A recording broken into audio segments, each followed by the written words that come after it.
Bonjour les amis surfistes et bienvenue sur la chaîne YouTube Nico Quintet Prono. Nous y sommes, ça y est, la revanche du prix d'Amérique avec le prix de France. Même si pour nous c'est pas forcément une revanche puisqu'on avait réussi à gagner le prix d'Amérique en touchant le Quintet Plus dans l'ordre.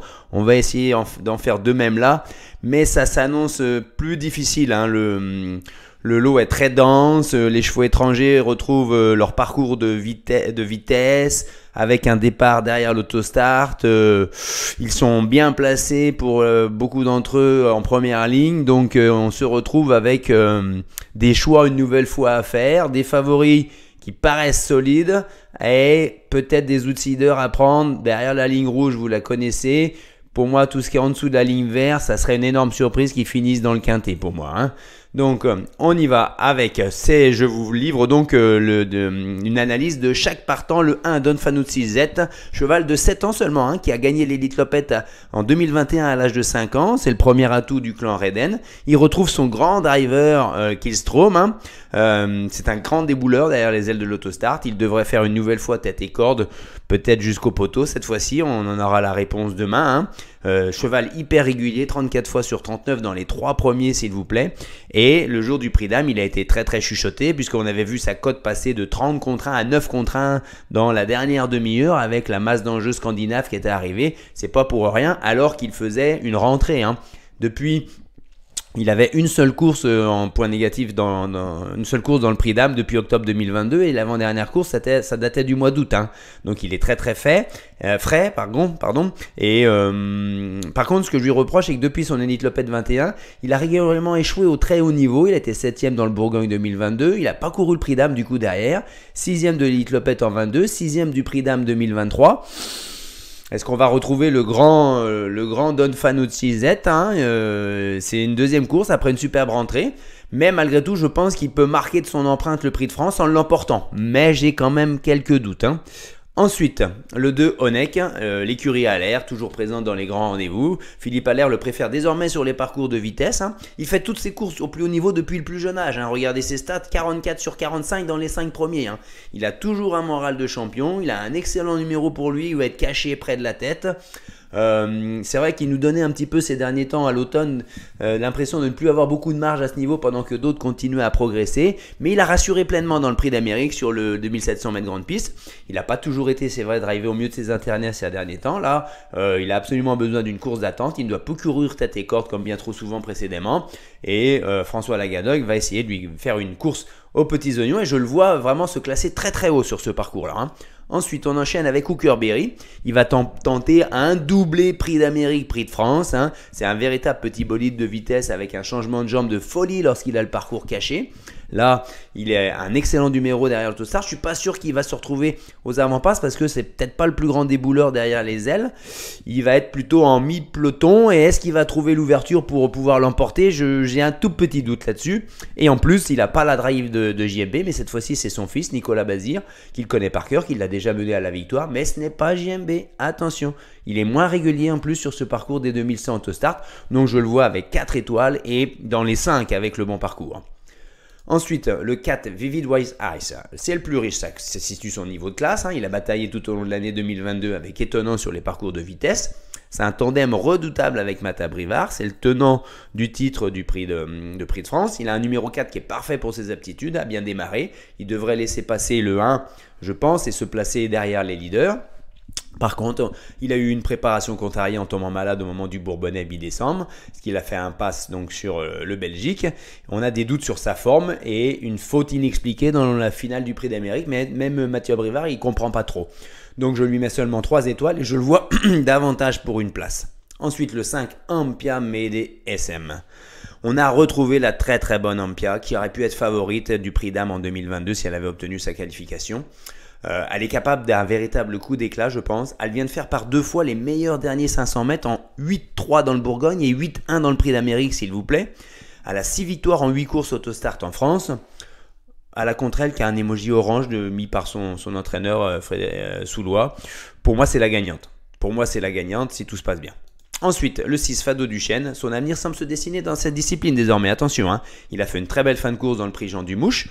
quand il rendait 25 mètres à un lot inférieur, bien sûr. Il a déjà trotté une 11-1 sur 2175 mètres grande piste. Départ volté, s'il vous plaît, mais au monté. Il est à suivre plus tard pour moi dans les lots moins relevés où il pourrait surprendre et s'imposer même, hein, plutôt sur les parcours de longue haleine. Éventuellement, pourquoi pas le prix de Paris par exemple. Il est peu confirmé à l'athlé, encore moins sur les parcours de vitesse, et il a seulement une 5e place dans sa carrière à l'athlé, la dernière, dans le prix Jean Dumouche, pour seulement 6 courses, 6 tentatives. Donc ça sera une seule étoile, on va dire plus tard, à moins d'une énorme surprise où la course elle est cadenassée, lui il est bien parti planqué et il garde une 5e place, mais ça serait vraiment énorme. Ensuite, le 7 vernissage Riff. Alors là, il pose problème. Elle a gagné contre les meilleurs sur la scène européenne. Elle est sur la montante après une coupure de 2 mois à l'automne. Gocciadoro est l'entraîneur numéro 1 en Europe et il connaît parfaitement les grandes courses, et notamment Vincennes. Et c'est une pure jument de vitesse. J'aurais pu mettre dans les moins, peut-être davantage piste plate. Parce que regardez, elle a montré des limites dans ces 3 courses préparatoires. Dans le Bourgogne, 6e, elle n'était pas prête.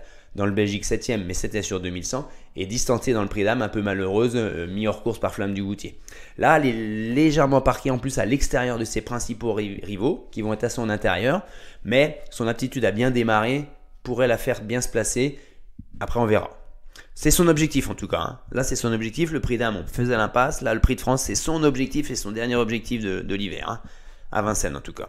Ensuite, le 8 Cocksteel, vainqueur Elite Lopette 2020. À Yonkers en septembre 2022, il battait étonnant, bien entendu. Trotteur de premier plan international, hein, bien sûr. Il a pris le soin de venir faire maintenant 3 courses préparatoires à Vincennes. Il retrouve un vrai pilote avec Christophe Martens. Il est vainqueur du Bourgogne en 2022, donc des aptitudes au parcours. Mais il est âgé de 10 ans et son numéro 8 le condamne vraiment à l'exploit. Hein. J'ai envie de faire l'impasse de ce cheval-là et je lui mets que 2 étoiles du coup. Il aurait eu un numéro plus à l'intérieur, j'aurais rajouté une étoile et je l'aurais peut-être mis dans le pronostic. Le 9, Delia Dupomereux. Alors, elle est plus forte que jamais à 10 ans. Elle vient de briller en remportant le prix de Bourgogne, en battant ce record. Donc, c'est sur son parcours fétiche. Préservée dans le parcours, c'est l'une des juments capable de faire les derniers 500 mètres le plus vite. Hein. Comme dans le Belgique, les 500 mètres en 1,77 et plaqué. Donc, plus vite que Empire MDSM dans le Bourgogne ou dans l'Amérique. Hein. Donc c'est vous dire, hein. Elle était malheureuse dans le prix d'âme, elle a pris le galop par défaut de place quoi. C'est sa 4e participation au prix de France en étant toujours sur le podium, 1er, 2e, 3e. Elle est tributaire des aléas du parcours en courant caché et le numéro 9 complique très sérieusement sa course. Elle devra certainement être reprise par son driver en début de parcours ou si elle fait un effort en début de parcours pour effacer son numéro 9, elle va le payer à la fin. Donc c'est vraiment un gros dommage. Je ne peux pas mettre moins de 3 étoiles, mais je l'aurais mise vraiment très très haute dans mon pronostic sinon. Hein. Ensuite, le 10 Bids. Alors là, c'est une révélation, hein, le cheval américain. Hein, la drift de JMB, qui est un atout indéniable dans ce style de course tactique où la nervosité à son comble.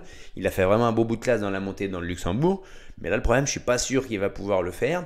Je m'explique, déjà il monte de catégorie, le Luxembourg c'est la veille, c'est ceux qui ne peuvent pas courir le prix d'Amérique.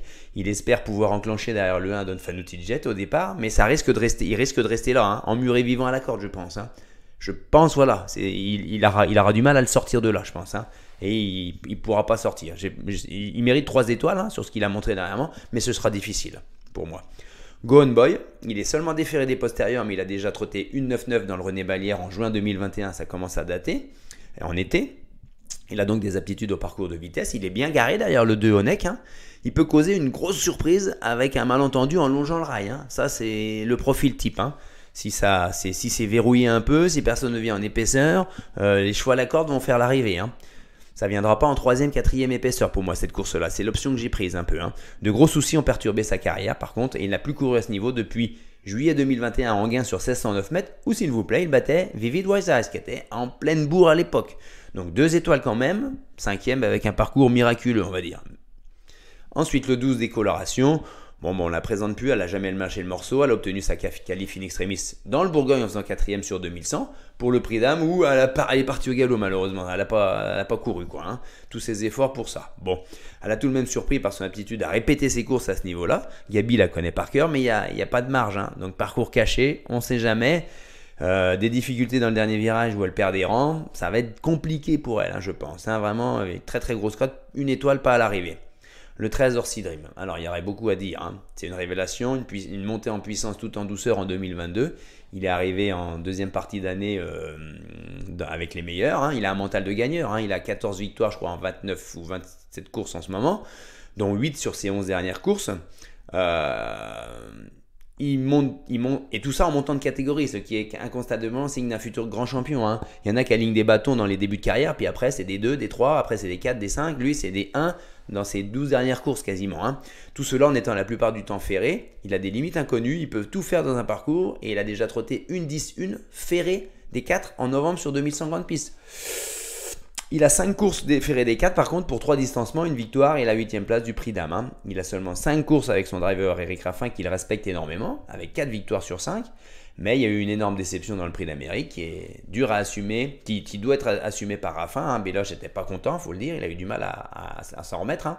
Il s'est fait surprendre au départ, déjà, il pensait que ça allait être repris, et puis après il fait un mauvais choix de placement en pleine où il doit prendre le dos d'Hip Hop au fort, quoi, hein.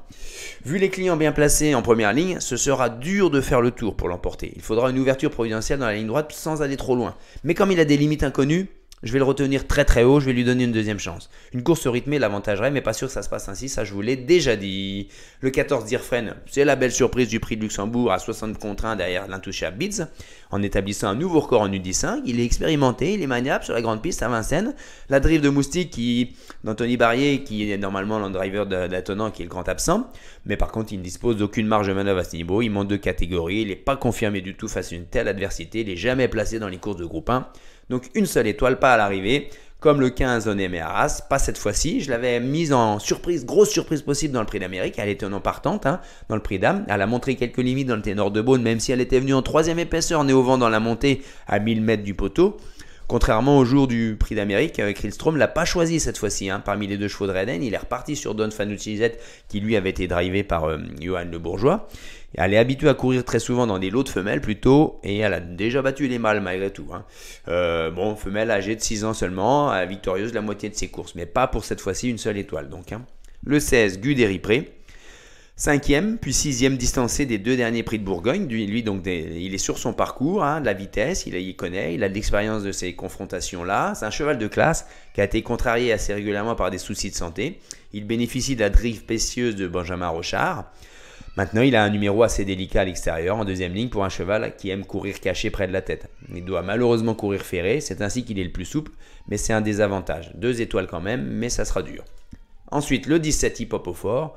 Il a besoin de personne pour faire le dernier kilomètre. Il est capable aussi de faire les derniers 500 mètres à la vitesse du vent, mais c'est peut-être tardivement à chaque fois parce que sur ce parcours, sur plus court que le prix d'âme, il arrive trop tard, quoi, hein.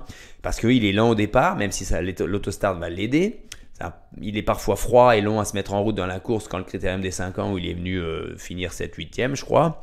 Son numéro 17, pour moi, semble lui ôter toute chance de finir sur le podium. Surtout que je pense que Christian Bijon ne fera pas le fou. Le cheval n'est pas encore très chargé en gain. Il va se retrouver déclassé en gain dans des courses fermées ou même dans les courses de fin de meeting, plateau de Gravel, prix du Bois de Vincennes. Même le prix de Paris pourrait aussi mieux lui convenir. Donc je ne le vois pas mieux que 4-5e. Je ne vois pas Christian Bijon cette fois-ci faire le tour nez au vent en 3e, 4e épaisseur. Je pense pas. Ensuite, le dernier engagé, il mettra AM. C'est l'invité de dernière minute suite à la défection d'Idaho Tillard. Une place s'est libérée. L'entourage va se faire plaisir. Elle n'a pas de référence à ce niveau-là. C'est la seule femelle de 5 ans. Hein. La seule 5 ans, hein, au départ. Elle a un numéro épouvantable rédhibitoire, hein. Elle a certes été 2e derrière Idaho dans le critérium continental, mais on n'en ferait pas une non-chance en une 10-6. Hein. Montre toujours quelque chose de bien dans toutes ces courses françaises. C'est une jument qui est en devenir, hein. Mais on va l'écarter, hein, complètement, hein. Ensuite, voilà le résumé, hein. Donc les 5 étoiles, on a surtout Ampia, Médée et SM. Et ensuite, on a 3 chevaux qui sont à 4 étoiles selon moi. Les 3 étoiles ici. Voilà, c'est un résumé de toutes mes notations sur le papier. Ça, c'est pour moi le classement théorique du Prix de France. Et j'élimine vraiment, personne n'a aucune chance entre guillemets, même si bon. Alors, mon jeu combiné, on y va. Donc je vous l'ai dit, en tête je mets Ampia, Médée, SM. Ensuite, je vous mets le 13 Orsi Dream. Je refais confiance à Eric Raffin, il va se racheter. Après, ça va être une question de parcours. Sinon, il peut très bien ne pas être là encore. On est passé à côté du prix d'Amérique. Il peut très bien passer aussi à côté du prix de France, hein. Eh oui, c'est comme ça s'enchaîne mal des fois. Ensuite, on a le 2, Onek, que je vois très très haut sur ce parcours de vitesse grâce à son numéro, son aptitude à finir vite, sa régularité. Là, je le mets très haut. Je le mets beaucoup plus haut que dans le prix d'Amérique où je l'avais mis 5e. Heureusement, bien m'en a pris puisque c'est lui qui m'a permis de faire le quintet dans l'ordre, hein. Ensuite, le 3, Hooker Berry. JMB, parce qu'il va venir d'un peu plus loin pour finir, il n'aura pas le temps de terrasser ses adversaires comme il l'a fait dans le prix d'âme. C'est une option que je prends. Le 1, Don Fanucci Jet, qui conservera une place après avoir couru tête et corde, je pense. Le 7, Vernissage Griffe, même chose. Jument de vitesse, c'est maintenant ou jamais. Elle peut faire l'arrivée à Bellecote, il peut y avoir 30 ou 40 contre 1. Attention, elle va être un peu délaissée, parce qu'elle n'a rien montré à Vincennes encore. Le 9, Delia Dupomereux, je ne peux pas ne pas la mettre, franchement, c'est le cœur qui parle là, et je la vois finir à 4-5e au terme d'une belle ligne droite. Ensuite, je me finis avec Vivid by Ice, avec Mathieu Abrivard. On va pas l'enterrer, pas tout de suite, hein, attention, hein, faut pas enterrer mais bon, même si j'ai fait une prime à la jeunesse, vous voyez, j'enterre pas non plus Vivid, Delia, hein. Voilà. Ensuite, en regret, peut-être Bise avec JMB, bien entendu. Le béton, ça sera Empire BDSM pour finir dans les 3 premiers. Ensuite, le copain Onek, 44 sur 45 dans les 5. Donc, on y va. Une base de beaux jeux en quintet plus, je pense. Le coquin, on va mettre Vernissage Griffe. On prend un gros coup de poker. Là, je suis moins en verbe en février qu'en janvier sur les coquins qui n'arrivent pas. Ensuite, la déception, ça pourrait être le 8 Cocksteel. Et les fantômes, on élimine quand même Imatra AM, 16 Guy-Ripré, 15 Onemeras, Dirfren. Il faut prendre un peu des risques aussi, même dans les fantômes. On sait que les fantômes, je suis à 98% ou 100% de réussite, ne sont jamais dans les 3 premiers, très rarement dans les 5. Prochain quintet, ça sera lundi, donc on fera une vidéo dès demain. Voilà les amis, bon jeu, bon week-end, à très bientôt.